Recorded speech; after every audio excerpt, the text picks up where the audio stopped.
আমার বউ যদি সত্যি সত্যি কোনোদিন বিষ খাওয়ার উদ্যোগ নেয় তাহলে এরকম কম দামে বিষ খাবে না, অনেক দামে বিষ খাবে, খুব মূল্যবান বিষ খাবে।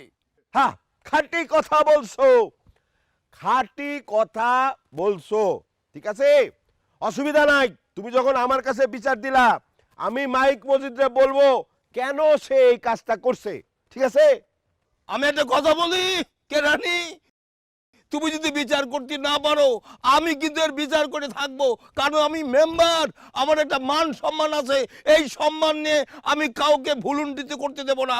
আমার সম্মান রাস্তায় গড়াগড়ি হোক এটা আমি চাই না। আমি শেষবারের মতো বলে দিলাম, বিচার তোমাকে করতেই হবে, করতেই হবে, বুঝতে পারছো? আসো তোমরা, বিচার আমি করেই ছাড়বো। এই মসজিদটা নিয়ে আমি কি করবো? হ্যাঁ, যখন তখন যার তার বিরুদ্ধে অন্যরকম উল্টাপাল্টা কথা কয়, আর সব জের আইসা পড়ে আমার উপর। না, আসুক আজকে।